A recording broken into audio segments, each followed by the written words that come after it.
Un entretien un peu particulier pour cette vidéo puisque nous avons eu la chance de rencontrer Aurélie à ESH et Jérémy qu'elle a accompagné lorsqu'il était lycéen. Alors, j'ai fait un BEP carrière sanitaire et sociale. Ensuite, je suis partie en bac SMS. Après le bac SMS, j'ai travaillé auprès des personnes âgées, donc dans l'aide à la personne. Ensuite, j'ai mon contrat qui s'est terminé. Je me suis inscrite à Pôle emploi. Au Pôle emploi, en fait, ils avaient instauré des postes pour devenir ASEH. J'ai fait 2 ans. En 2005, donc de 2005 à 2007. Ensuite, je suis devenue maman en 2007. Donc, j'ai élevé mon fils.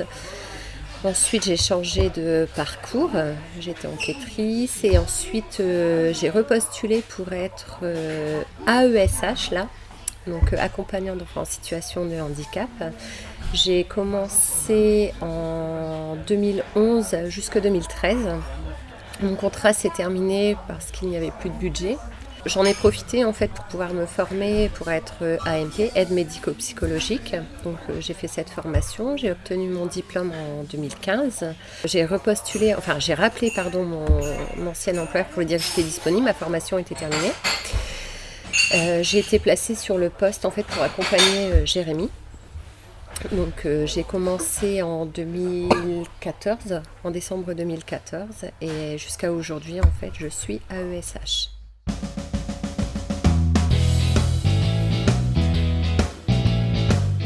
L'AESH, en fait, c'est essayer de permettre aux élèves de devenir autonomes.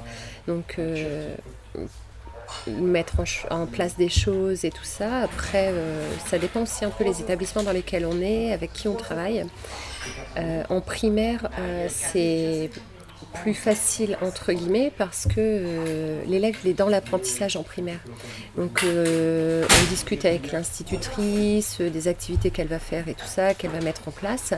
Et en fonction aussi du handicap de l'enfant, c'est mettre en place l'activité pour compter par exemple, mettre des cubes. Des choses comme ça. J'ai pas fait de collège, mais en lycée, c'est aussi s'adapter aux élèves parce que on a des élèves qui refusent aussi l'accompagnement, ça c'est un peu plus compliqué. Donc pour mettre en place les adaptations ou ne serait-ce que reformuler une consigne, à l'adolescence c'est le regard des copains, c'est pas forcément évident pour eux. Et pour nous après aussi trouver la place. Donc c'est un peu compliqué de devoir mettre en place des choses avec des adolescents qui portent aussi l'importance en fait aux copains et pas l'aide qu'ils auraient besoin, quoi.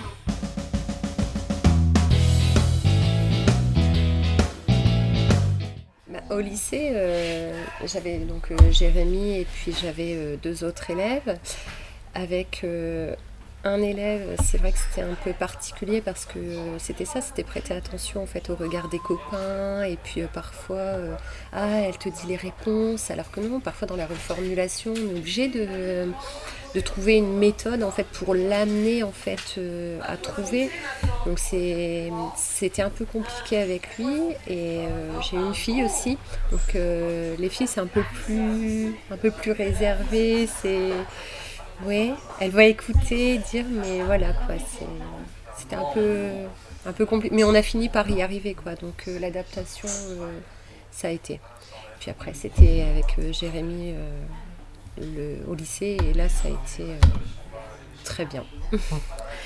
Alors en tant qu'AESH, il n'y a pas de négatif, c'est que du positif parce qu'on peut avoir des difficultés. Personnellement, je m'en sers pour justement soit ne pas reproduire ce qui n'a pas été, trouver une autre façon de travailler. C'est vraiment du positif, quoi. Et quand on voit le résultat en fait avec les élèves, quand on arrive à faire quelque chose avec eux et les amener en fait à l'autonomie, à la réussite, c'est super. Super intéressant quoi. Je sais pas comment l'exprimer mais franchement c'est super quoi.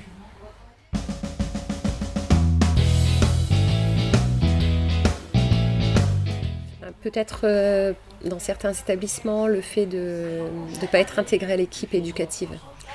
Donc là, c'est difficile parce que on voudrait voilà, avoir plus d'informations sur le déroulement du cours et tout ça pour accompagner notre élève, parce qu'on arrive, quand on change d'élève, et qu'est-ce qu'il a, enfin, comment ça va se passer, tout ça. Donc on fait une réunion en fin de vacances pour savoir où on sera. Et puis à la fin des vacances au mois d'août, au mois de septembre on arrive, on accompagne l'élève et bon. Alors il y a des grilles, parfois on les a pas tout de suite non plus, ces grilles de renseignement. On n'a pas forcément les renseignements de l'ancienne AESH qui accompagnait. Donc voilà, on apprend sur le tas. Et c'est ça, c'est s'adapter en fait, s'adapter à l'élève, quoi. Je sais qu'avec Jérémy et les 2 autres élèves que j'avais dans le même établissement, on avait mis un cahier en fait où à la semaine on disait voilà ce qui avait été, ce qui n'avait pas été. Et ensuite j'ai continué à accompagner Jérémy et les 2 autres élèves n'ont plus eu besoin d'accompagnement. Donc le cahier, voilà, il n'avait plus d'intérêt après pour les élèves. Là, cette année, enfin l'année dernière, quand j'ai accompagné ce nouvel élève, après Jérémy, j'avais pas ces infos, donc c'est vrai qu'il a fallu essayer un peu de chercher et tout ça. Et puis on a des collègues qui étaient là, qui connaissaient mon élève, mais qui ne l'avaient pas forcément accompagné. J'avais quelques infos, je savais que voilà, il avait tel handicap et qu'il y avait tel accompagnement à faire, mais pas plus. Donc je me suis adaptée et là il n'y a pas de cahier à mettre en place. Je sais que l'année je vais la terminer avec lui, l'année prochaine il ne sait pas ce qu'il fera. Normalement, c'est l'arrêt des études, ou une poursuite d'études, mais laquelle il ne sait pas. Je ne sais pas si je serai encore avec. Donc là, c'est vrai que mettre un cahier en place avec lui cette année, est-ce qu'il servira vraiment l'année prochaine? Je ne sais pas. Tout dépend de l'établissement parce qu'on n'a pas forcément de retour des enseignants sur notre méthode. Donc moi, je vais parfois vers les enseignants pour leur dire, voilà, là, avec mon élève, j'ai un peu... forcé parce que j'ai levé la main à sa place pour qu'il puisse répondre.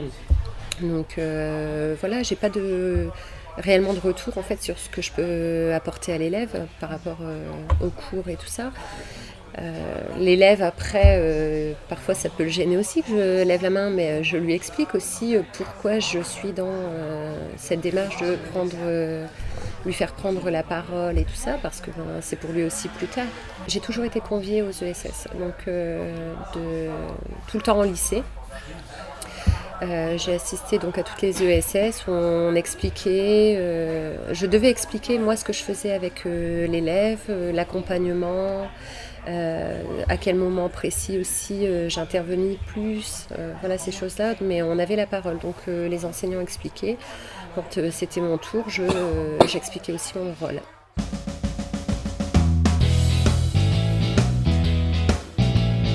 Les professeurs échangent entre eux et ils nous le demandent pas.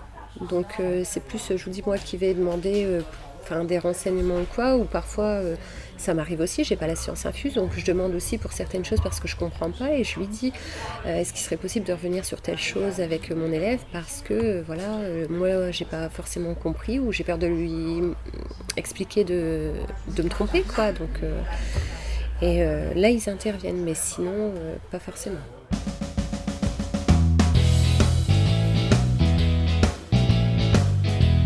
J'ai suivi donc les 4 élèves, c'est différent. Il y en avait un où j'avais pas de contact avec les parents. C'était un peu, c'était l'élève où c'était difficile aussi par rapport au regard des copains et tout ça. La deuxième, j'avais rencontré la maman avec l'équipe éducative. Et là, il n'y avait pas vraiment d'échange non plus. Ensuite, j'ai pu rencontrer la maman de Jérémy et ça s'est très bien passé. Et avec la maman actuellement, ça se passe bien. Voilà, on a aussi des échanges par rapport à son fils. Donc on échange même sur les travaux à faire à la maison et tout ça. Je dis il faut essayer de revoir un peu plus ça et mettre l'accent sur telle et telle chose. Il y a aussi les fois où il est fatigué, donc quand je la croise, parce que je la vois pas tous les jours non plus, mais quand je la croise et je sens qu'il y a une baisse au niveau de mon élève, je lui en fais part.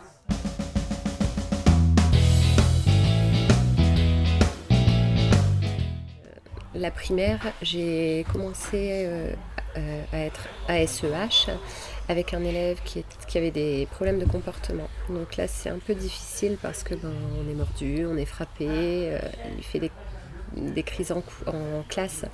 Il faut s'adapter, il faut sortir l'élève et puis il faut vraiment gérer. Et puis j'ai fini par m'adapter et tout ça. L'élève, pareil, ça a été par la suite. Et ensuite, la deuxième expérience, c'était Jérémy. Donc on peut voir à l'heure d'aujourd'hui, voilà, on est encore en contact.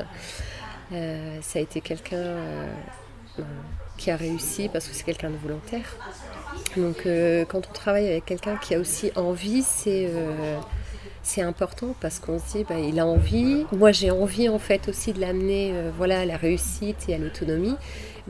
On s'est complété en fait parce que c'est ressentir quand il va pas bien, on prend le relais, c'était s'adapter à lui quoi, c'était vraiment bien. On était complémentaires en fait.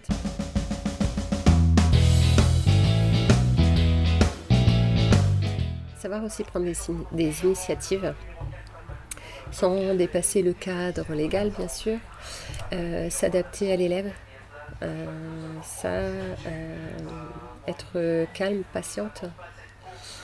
Ensuite, en vouloir en fait, vraiment vouloir la réussite de l'élève, quoi, pas penser forcément à soi parce que si on fait ça pour le salaire, c'est pas voilà quoi. Mais non, c'est vraiment la réussite de nos élèves quoi.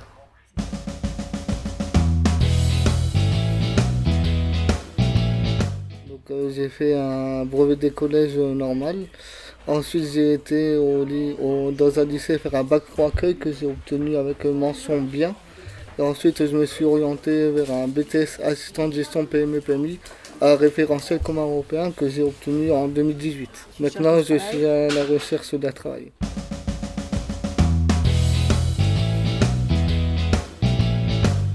J'ai eu besoin d'une AVS à partir de la seconde. Je suis assez autonome. Après c'est surtout par exemple comme en fin de journée je suis susceptible d'être assez fatigable. Donc c'est-à-dire qu'en fin de journée c'est une sensation bizarre, mais quand je suis fatigué c'est comme si mon cerveau s'éteignait et on peut même me poser la question la plus simple du monde, je saurais pas y répondre. Et aussi par les déplacements parce que je sais marcher mais j'ai aussi un fauteuil roulant et c'est aussi pour ça. Et tout ce qui est reformulation des questions au cas où je ne comprends pas non plus.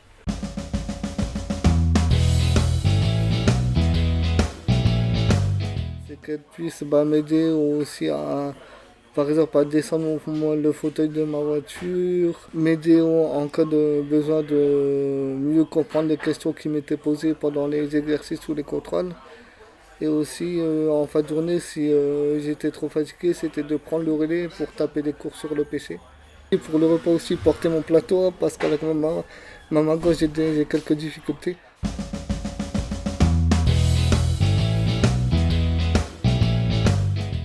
C'était spécial parce que j'en avais pas eu au collège. Mais après, je me suis dit, si on me le propose, c'est certainement que j'en ai besoin. Donc après, si ça pouvait mener aussi à la réussite de mes diplômes, et d'ailleurs je les ai eu, je me suis dit pourquoi pas. Je prends toujours les choses positives. Je suis quelqu'un comme ça, donc on a commencé ça à quelques mois du bac. On avait mis des heures d'autonomie, c'est-à-dire les heures, les 2 cours les moins fatigantes pour moi, où j'avais le moins besoin. Et là, elle, ça fait qu'à partir, par exemple, aider la vie scolaire, pendant que moi, je me débrouillais seul et ça m'aidait aussi à prendre de l'autonomie de plus en plus.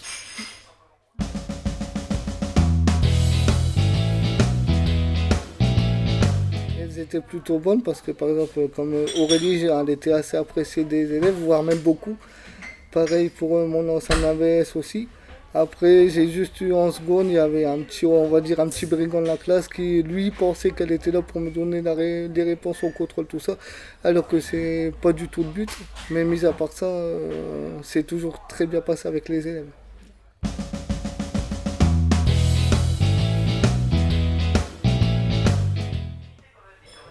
Moi, on va dire que la première rencontre, j'étais pas mal stressé parce qu'au début, en fait, quand j'ai Aurélie, la veille, je venais de passer mon permis. Et au soir, elle m'a appelé, elle me dit, ouais, gros, j'ai vu ton C'est adresse. pas moi qui t'ai appelé. Oui, c'est mon amie qui m'a appelé et elle me dit j'ai vu ton AVS et le truc c'est qu'elle m'a l'air vraiment sévère. Alors ça fait que j'étais stressé et bah, le jour où on s'est rencontrés, je sais pas comment l'expliquer, il y a eu un feeling de fou en fait et on s'est directement bien entendu. Ouais. Moi, c'était stressé parce que voilà, j'accompagnais un élève en lycée, voilà, j'avais pas le retour de Jérémy en fait. Donc, comment ça va se passer et tout ça, est-ce que je vais être à la hauteur? Parce que voilà, c'est se mettre une pression, hein. On commence voilà, une nouvelle aventure. C'était le premier jour, c'était au mois de décembre Ouais. et c'était vraiment, bah, je l'ai rencontré quand je suis arrivé le matin au lycée. Je savais ni comment ça s'appelait, ni à quoi ressemblait, je savais rien du tout.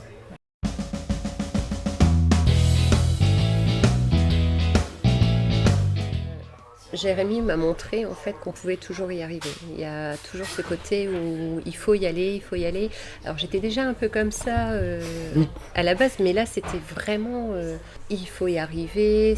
C'est quelqu'un de déterminé aussi, Jérémy. Donc c'est un battant, il est courageux et c'est vraiment ça en fait qui a fait que je me suis retrouvée en fait dans son attitude. Je me suis dit, on va y arriver. Enfin voilà, c'est sympa d'avoir quelqu'un qui a les mêmes choses et les mêmes visions, quoi. Voilà. Et moi, ben, je pense de la positivité parce qu'elle est toujours positive et de la confiance aussi. Comme quand elle me dit, par exemple, tu es un bon élève, tu vas réussir, bah forcément, ça me conforte encore plus dans le fait que je vais réussir. Et de toute façon, je suis quelqu'un qui refuse l'échec. Je ne veux pas connaître l'échec, je l'ai pas connu. Mis à part en entretien d'embauche, là, dans ma recherche de travail. Mais sinon, dans mes études, j'ai jamais connu d'échec et je ne veux pas le connaître.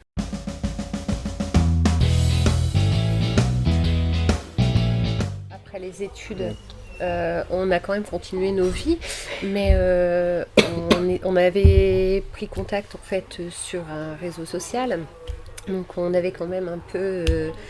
je le voyais donc comment il pouvait être. Enfin, on avait les nouvelles voilà, via les réseaux sociaux. Et de temps en temps, on s'envoie des textos pour savoir comment ça va. Malgré tout, quand on a envie de se voir, là voilà, il fallait qu'on se voit. On s'est vu là récemment. Ça fait un an, on s'est vu 2-3 fois. On avait été manger aussi. On t'a arrêté de me suivre en juin 2018. Ouais. On s'est vu 2-3 fois, on a mangé une fois ensemble. Ouais. Et là, la dernière fois, on s'est vu vraiment début janvier. Ouais. C'est On ça. s'est Ouais. souhaité les vœux. Mais ouais, on a gardé ce lien parce que... Et je pense aussi, il y a le fait aussi qu'on n'habite pas très dans l'autre, on habite à 10-15 minutes aussi. Donc ça fait qu'on vit l'un à côté de l'autre. Enfin, l'un à côté de l'autre façon de parler. Non, t'habites pas à côté de chez moi, non? Non, mais 10-15 minutes, c'est rien du tout. Quoi. Donc, comme ça fait que t'es mobile, t'as le permis, mais moi aussi j'ai le permis, donc ça fait qu'on peut aussi se voir assez facilement.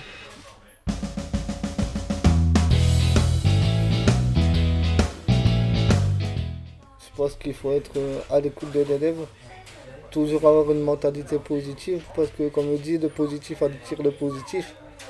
Comme par exemple Aurélie qui est toujours positive, ça fait que elle m'a donné sa positivité et moi du fait que je sois positif aussi, je lui ai retransmis sa positivité. Et aussi après c'est des qualités normales, des qualités professionnelles.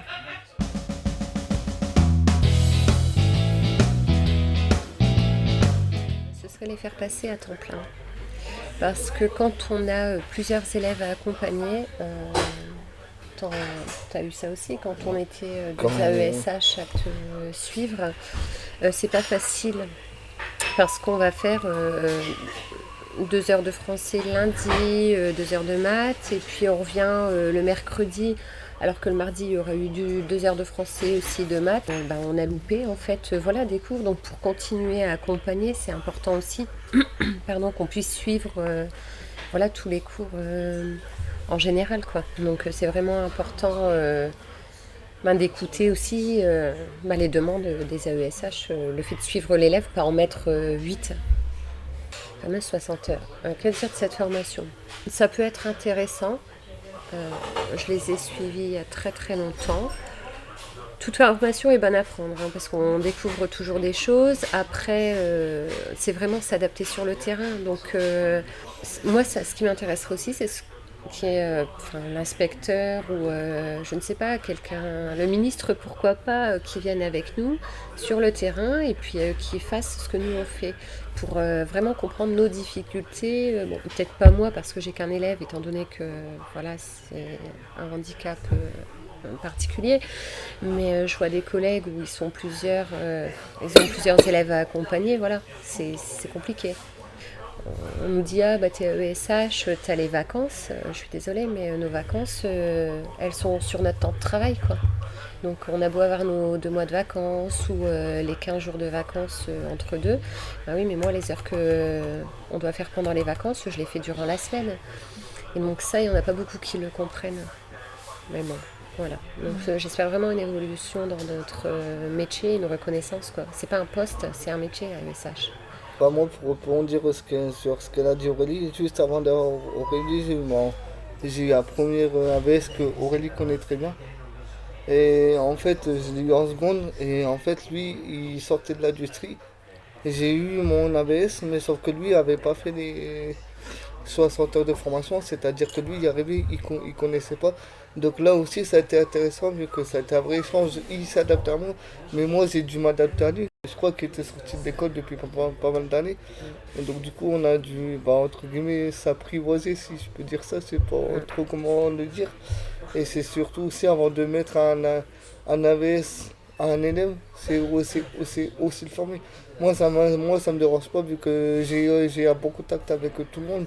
Donc ça fait que je me suis bien adapté et bon, ça fait qu'il s'est aussi adapté très vite. Mais c'est aussi ça, c'est le danger, c'est de mettre un AVS qui n'a pas été formé. Et ensuite, il y a eu ces heures de formation quand il devait me prendre, par exemple, il formait alors que je devais avoir cours. Donc ensuite, moi j'étais tout seul, j'avais plus personne.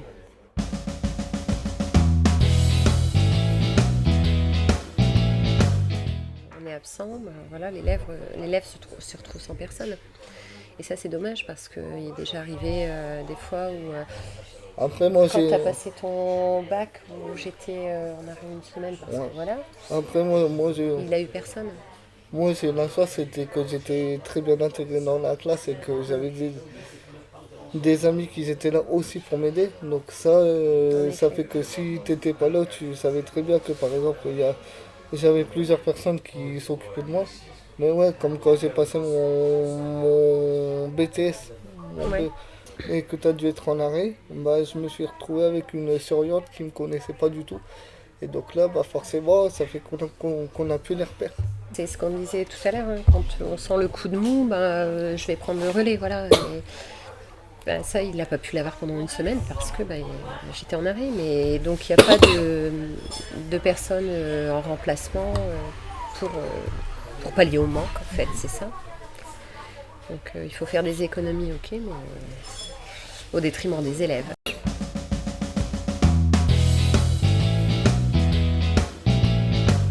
On a parlé là tout le long en disant comme ça qu'on n'est pas à temps complet. Enfin, les AESH, elles sont mutualisées, donc elles suivent plusieurs élèves. Pour l'élève, ça peut être une difficulté, le fait qu'il change aussi d'AESH lors de l'accompagnement. Donc est-ce que ça tient vraiment J'en suis pas sûre. Il y a certains élèves pour qui ça ne doit pas marcher. Après moi, heureusement, ça a marché et j'en suis heureux. Mais malheureusement, je pense qu'il y a certains élèves pour qui ça ne marche pas. Malheureusement. Ils ont besoin de plus d'accompagnement et ils n'ont pas ces accompagnements. Ça dépend aussi le handicap de l'enfant, hein, c'est ce qu'on disait tout à l'heure.